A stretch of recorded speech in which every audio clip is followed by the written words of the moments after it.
ఎప్పుడు వస్తుంది మళ్ళీ ఊరి నుంచి? నేను ఊరికి వెళ్ళింది కదా, అదైతే ఒక విషయం జరిగింది. ఏం జరిగింది? ఏం జరిగిందంటే నేను పోయితే బస్ స్టాండ్ లో వెయిటింగ్ చేస్తున్నాను. ఒక మనిషి వచ్చినాడు. ఒక మనిషి వచ్చి 500 నోట్లు 2 తీసుకొని వచ్చి, హాస్పిటల్ మనిషి ఉన్నాడు, టాబ్లెట్ తీసుకోవాలి, మీరు ఇక్కడ ఫోన్ పే చేయండి అని అడుగుతున్నాడు. ఒక యాప్ కొట్టినాడు. కొట్టిన తర్వాత సర్లే పోయిస్తానని పోయినాడు. యాప్ పోయిన రోజు చెప్తా ఇట్లా చూసుకున్నాడు. అప్ప మీగా చూసుకుంటే దొంగ నోట్లు అందరూ అడుగునే వాళ్ళంతా ఎత్తురాడుతాడు. అయిపోయి అనుకోండి ఇవి చూస్తే అలా పొద్దు కొని కొట్టుకుంటున్నాడు. దొంగ నోట్లు ఇచ్చిపోయినాయి అని.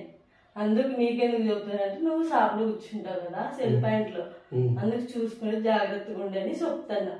నేను ఎట్లా జాగ్రత్తగా ఉంటాను, ఎందుకంటే ఇప్పుడు సోషల్ మీడియా అనేది చాలా తెలియని వాళ్ళకి తెలిసే విధంగా అంతా కానీ నెట్ లో నష్టపోయిన వాళ్ళు కానీ చెప్పడం జరుగుతుంది. వాళ్ళు కానీ వీడియోలు చేయడం జరుగుతుంది. అవేర్నెస్ వీడియోస్ చాలా వస్తున్నాయి.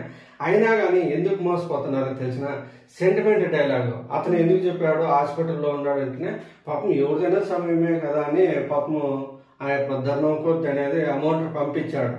వాళ్ళు ఎంత అవసరాల్లో ఉన్నారు, 1000 రూపాయలు అయినా కానీ ఎంత అవసరం ఉందో ఆ 1000 రూపాయలకి అనే ఉద్దేశంతో ఆ 1000 రూపాయలు అనేది కొట్టడం జరిగింది.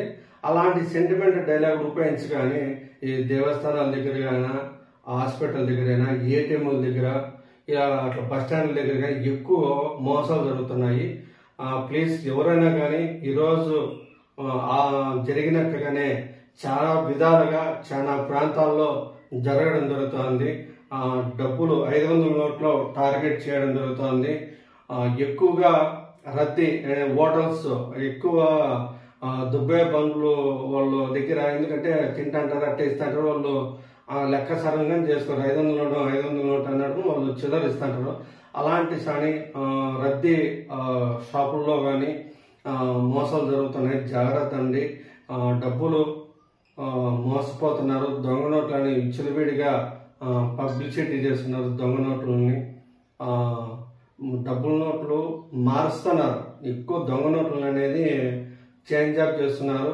మనం చాలా షాపులలో కానీ ఇట్లా ఫుడ్ సంబంధించిన హోటల్స్ కానీ ఇలాంటి చిన్న చిన్న వ్యాపారస్తుల దగ్గర ఇవి చాలా మోసాలు జరుగుతున్నాయి.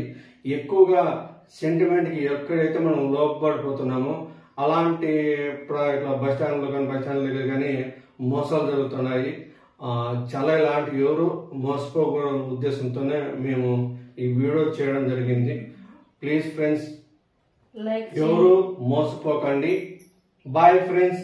మా వీడియో మీకు నచ్చినట్లయితే లైక్ చేయండి, షేర్ చేయండి, ఫాలో చేయండి ఫ్రెండ్స్.